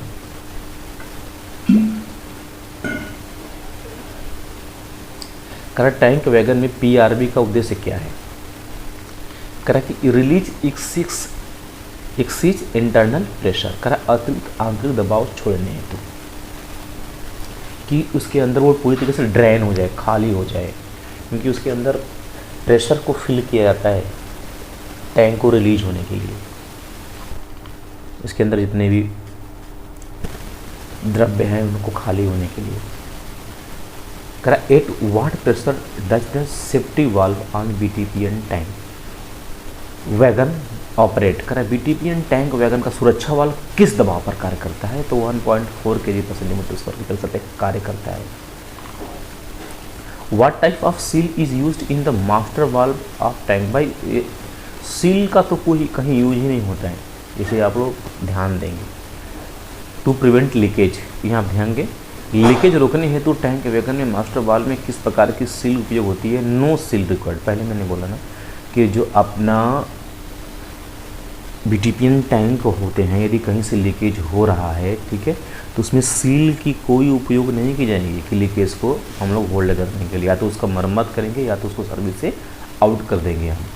कह what is the full form of ROH, routine overhauling. Simple question है। ROH यहाँ पर freight wagon is manually carried out to. माल वैगनों में ROH मुख्यतः भाई रूटीन ओवरहॉलिंग क्यों किया जाएगा, इसलिए किया जाएगा कि जो कोच में डिफिशियंटी है, जो कुछ समस्याएं हैं, उसका ब्रेकिंग वगैरह प्रॉपर काम कर रहा है कि नहीं कर रहा है, तो उसीलिए इसका ROH किया जाता है। वहीं कह रहा है इंश्योर सेफ्टी एंड रिलेबिलिटी, कह रहा है कि सुरक्षा और विश्वसनीयता है, तो जांच परीक्षण इसलिए करेंगे ना कि कौन सही है या नहीं सही है। ROH इस नॉर्मली कैरिड आउट ऑफ, कह रहा ROH में तक कहाँ किया जाएगा। ROH भाई उस डिपो में किया जाएगा रूटीन ओवरहॉलिंग। विच यहाँ पर विच component is checked for wear during ROH। ROH के दौरान किस घटक में घिसाव की जांच की जाती है, तो wheel and axle. Wheel and axle का जो घिसाव है उसकी जांच की जाती है भाई। और एक्सल में यदि किसी प्रकार का इंटरनल कुछ भी वाइब्रेशन है तो UST के द्वारा उसको हम लोग फाइंड आउट कर लेते हैं और वो सर्विस से आउट कर देते हैं, क्योंकि जो अल्ट्रासोनिक टेस्ट होता है वो उसको एंगल पे जांच करता है।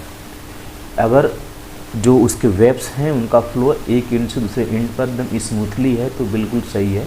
यदि जैसे ही उनके बीच जो है, जैसे ही हम लोग उसके रेज जब निकलती हैं इस छोर से उस छोर तक, यदि उसके अंदर ग्राफ में यदि उतार चढ़ाव है तो उस केस में क्या होता है कि उसके इंटरनल स्ट्रक्चर में कुछ डिफेक्ट फाइंड हो रहा है, तो उस केस में हम लोग उसको आउट ऑफ कर देंगे। विच item is lubricated during ROH। ROH के दौरान किसे चिकनाई दी जाती है। ब्रेक रिगिंग पार्ट्स, जितने भी ब्रेक रिगिंग पार्ट्स हैं, ब्रेकिंग संबंधित जितने भी पार्ट्स हैं उसको ब्लिस्टिंग हम लोग करते हैं। आगे चलेंगे। After completion of ROH fitness of the wagon is certified by. तो भाई ROH के बाद उसका जो फिट सर्टिफिकेट है भाई कौन देगा, वहाँ का जो पर्यवेक्षक होगा, जो देख रेख करने वाला होगा, जो इंचार्ज होगा, और वो मैकेनिकल का होना चाहिए। आगे देखेंगे। BOXN wagon is manually used for carrying. BOXN wagon मुख्यतः किसके परिवहन हेतु उपयोग किया जाता है, ज़रा ध्यान देंगे इसमें ना। यदि बॉक्सन वैगन में यदि यन का मतलब यही होता है कि यह एयर सस्पेंशन, इसमें ब्रेक सिस्टम का यूज हो रहा है, एयर ब्रेक का उपयोग नहीं हो रहा है। जहाँ यन आपको दिखाई देगी समझ जाइएगा कि उस बोगी ट्रॉली में एयर ब्रेक सिस्टम का उपयोग किया जा रहा है। तो वहीं कह रहा है कि बॉक्सन वैगन किसके परिवहन हेतु उपयोग किया जाता है। क्या कह रहा है, bulk communities like coal and, भाई ये खुला होता है और दोनों साइड से इसकी जो साइड वाल होती है ना बहुत मजबूत होती है और ऊंची होती है। इसमें क्या होता है, और खनिज पत्थर वगैरह, कोयले वगैरह, इनका ट्रांसपोर्टेशन किया जाता है। BOXN wagon belong to which category. BOXN wagon किस श्रेणी में आता है। ओपन हाई साइड वैगन, देखिए आपको मैंने बोला इसकी जो साइड वाल होती है ना मोटी होती है और ये बहुत ऊंची होती है, ऊंची साइड वाला ओपन वैगन। कह रहा है कि what does the letter N indication in BOXNs. BOXN में कैपिटल N अक्षर क्या इंडिकेशन करता है, तो कह रहा है एयर ब्रेक फिटेड वैगन। आपको पहले में बोला कि N का मतलब यही है कि उस वैगन में हम लोग एयर ब्रेक सिस्टम का उपयोग हम लोग कर रहे हैं। तो आगे चलेंगे हम लोग क्वेश्चन नेक्स्ट। कह रहा है कि ENHM मिस्ट, ये आपका बहुत ही इंपॉर्टेंट है। ENHM स्टैंड फॉर, जो ENHM का फुल रूप आपसे पूछ लेगा। फुल रूप देख रहे हैं, इसका फुल फॉर्म 3-4 क्वेश्चन पूछ रहा है। तो ENHM environment and house keeping management के अंतर्गत आता है। EN environment, H for house, M for management. तो environment house management system. ENHM wing in railway mainly deals with, railway में इन्वायरमेंट हाउस मैनेजमेंट सिस्टम कराए मुख्यतः किससे संबंधित है? तो भाई क्या हुआ, ये क्लीनेस क्या स्वच्छता से है। स्टेशन एंड इन्वायरमेंट, अपना जो स्टेशन और उसके आसपास का जो पर्यावरण है उससे जुड़ा है अपना ENHM। Which type of contract is generally handled by ENHM wing. ENHM wing सामान्यतः किस प्रकार का अनुबंध संभाला जाता है? यहाँ पर outcome based house keeping contract, परिणाम आधारित हाउस कीपिंग अनुबंध। Which type of maintenance is normally carried out in A wagon depot. Wagon depot में सामान्यतः किस प्रकार का रख रखाव किया जाता है? तो ROH and seek wagon attention, मतलब जो खराब गाड़ियां हैं जिनके अंदर कुछ ऐसा समस्याएं चल रही हैं, ठीक है, या यहाँ पर बीमार हैं, बीमार का मतलब ये कुछ काम वगैरह है, तभी वो सिक लाइन पर खड़ी रहेंगी RH के लिए। करा कि the main purpose of air brake testing of wagon is to, wagon की एयर ब्रेक जांच का मुख्य उद्देश्य क्या है? भाई ब्रेक का हम जांच इसलिए करेंगे क्योंकि वो प्रॉपर काम कर रहा है कि नहीं कर रहा है, नहीं होगा, ब्रेक का सही काल सुनिश्चित कराना। करा कि drop etch break pipe pressure during testing indicates, परीक्षण के दौरान ब्रेक पाइप दबाव में गिरावट क्या दर्शाता है? ब्रेक पाइप में गिरावट, यदि ब्रेक पाइप में गिरावट हो रही है तो मतलब क्या है, कहीं से लीकेज हो रहा है। Leakage in air brake system, वही बात है कि एयर ब्रेक सिस्टम में मतलब इसमें ना प्रेजेंट ऑफ माइंड भी यदि आपका है ना तो भी आप बेहतर परफॉर्मेंस करेंगे। करेक्ट। विच वाल्व यहाँ पर कंट्रोल्स ब्रेक एप्लीकेशन और रिलीज इन वैगन्स, बहुत ही इंपॉर्टेंट, ये क्वेश्चन बहुत ज़्यादा इंपॉर्टेंट है।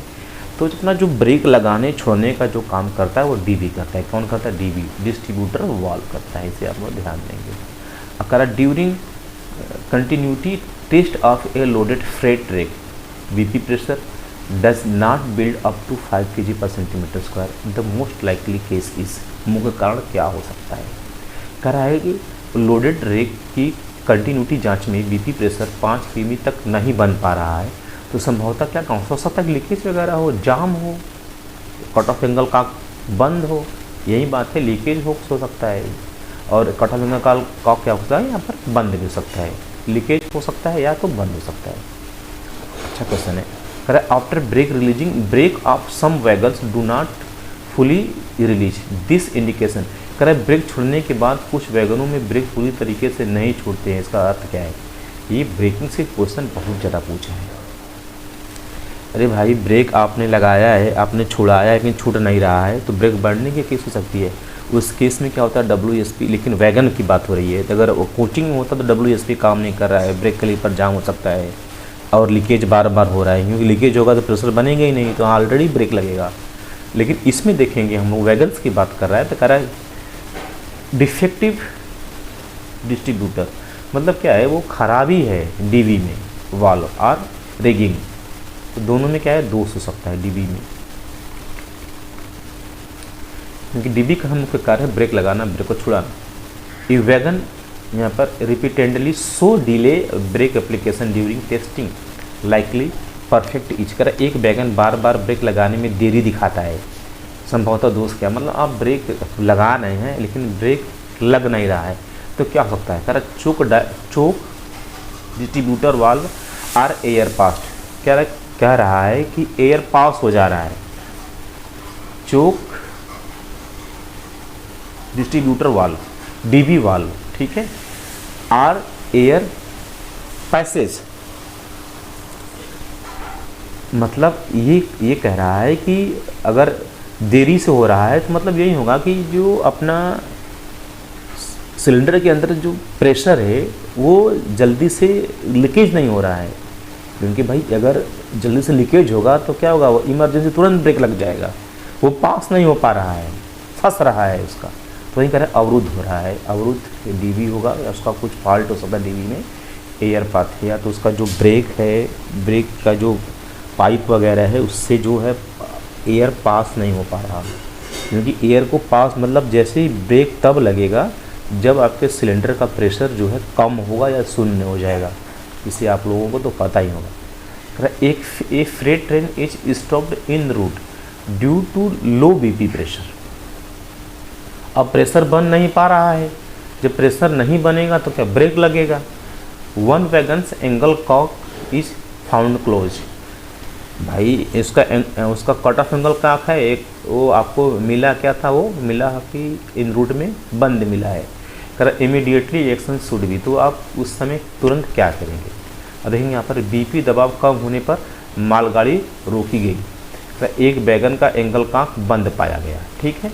तो आप तुरंत क्या करेंगे आप, तो कह रहा है ओपन द एंगल कॉक। वही बात है, एंगल कॉक को क्या करेंगे हम खोलेंगे एंड रीस्टोर बीपी, और बीपी को क्या करेंगे पूरा हम लोग चार्ज करेंगे। भाई सिंपल सी बात मैं बता दे रहा हूँ मैं आप लोगों को कि आपको ब्रेक सिलेंडर में हवा कम रहेगा तो ब्रेक लग जाएगा। ध्यान देंगे, ब्रेक लगाने के लिए सिलेंडर का प्रेशर 0 होना चाहिए या कम होना चाहिए, और ब्रेक को जैसे ही छुड़ाना है तो क्या करेंगे उसको चार्ज, उसमें अंदर हम लोग प्रेशर हम लोगों को भरना पड़ेगा। तो सिंपल भाषा में बता रहा हूँ मैं आप लोगों को, कहीं से दिक्कत नहीं होगा आप लोगों को।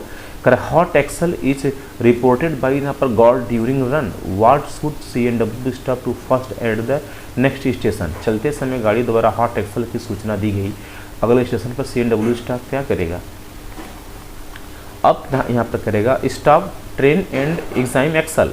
क्या करेगा भाई, ट्रेन को क्या करेगा रोकेगा, और जो एक्सल है उसका क्या करेगा जांच करेगा, यही काम करेगा। और जो इसका मैक्सिमम हीटिंग टेम्परेचर होता है एक्सल का वो 80 डिग्री से अधिक नहीं होना चाहिए, इसे भी आप लोग जानते रहें।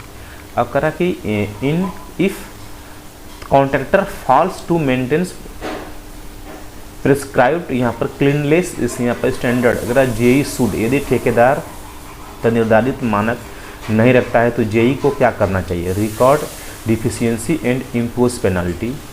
वही बात है कि यदि वो सही से नहीं कर रहा है तो उसके ऊपर पेनल्टी लगाइए, विरोध करिए। OBHS स्टैंड के यहाँ पर भी OBHS का फुल फॉर्म पूछ लिया है, full on board handling service. यहाँ पर करा लिनेन मैनेजमेंट, जो लिनेन अपना कपड़ा होता है, ठीक है, रेलवे में यूज होने वाले management in railway mainly deals with, railway में लिनन प्रबंधन मुख्यतः किससे संबंधित है, तो ये सप्लाई, वॉशिंग, यहाँ पर quality and replacement of line यहाँ पर आइटम्स, लिनन की आपूर्ति, धुलाई, गुणवत्ता और प्रतिस्थापन से संबंधित है। करा विच item is not part of railway linen supply, निम्न में से कौन रेलवे लिनन आपूर्ति का भाग नहीं है। यहाँ पर कॉर्टेंस फॉर स्टेशन ऑफिस, स्टेशन कार्यालयों में क्या होते हैं, जो पर्दे होते हैं, ये इसमें यूज इसका नहीं होगा। आप जो हम लोग यात्रा वगैरह करते हैं, आप लोगों को जो मिलते हैं वाइट कलर के कपड़े, बेडशीट वगैरह, ये इसको सप्लाई करने का काम करता है। ये कह रहा NMG wagons are manually design, जो NMG होता है न्यू मॉडिफाइड गुड्स बोलते हैं, इसका मुख्यतः कार्य क्या होता है, ये ऑटोमोबाइल्स मैंने अपना जो गाड़ी वगैरह है उनको ट्रांसपोर्ट करने के काम में NMG का हम लोग यूज करते हैं। During rolling in examination the examiner primarily looks for, करा रोलिंग इन परीक्षण के दौरान मुख्य रूप से क्या देखा जाता है, तो यूजुअली साउंड और फ्लैट टायर। तो हम लोग आवाज़ देखेंगे या तो उसका फ्लैट टायर चेंज करेंगे कि 60 या 50 mm से अधिक नहीं है। कोचिंग रहेगा तो 50 mm, वैगन रहेगा तो 60 mm। करा what is the periodicity of ROH for a BOXNL wagons, कर बॉक्सनल वैगन का ROH की अवधि क्या होती है, 24 मंथ होती है। ये बहुत ही इंपॉर्टेंट क्वेश्चन है। कह रहा है पर validity of end to end BPC remains यहाँ पर अनटिल, करा एंड टू एंड BPC की वैधता कब तक रहती है भाई, 7 दिन तक रहती है। करा फुल फॉर्म ऑफ RDSO ये ओल्ड इज गोल्ड, बहुत ज़्यादा इंपॉर्टेंट है, research design and organisation system. करा Vande Bharat express is self propelled train set, this यहाँ पर मीन्स इट हैज़ यहाँ पर number of, Vande Bharat coach स्वचालित ट्रेन है, इसका अर्थ इनमें से क्या नहीं है, सेपरेट लोकोमोटिव, इसमें अलग लोकोमोटिव नहीं होता है भाई।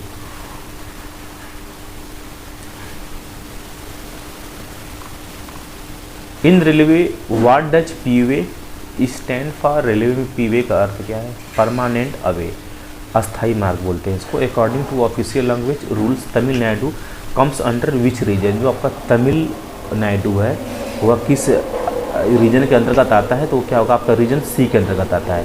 कह रहा है on which date of month of a year official language act 1963 was passed.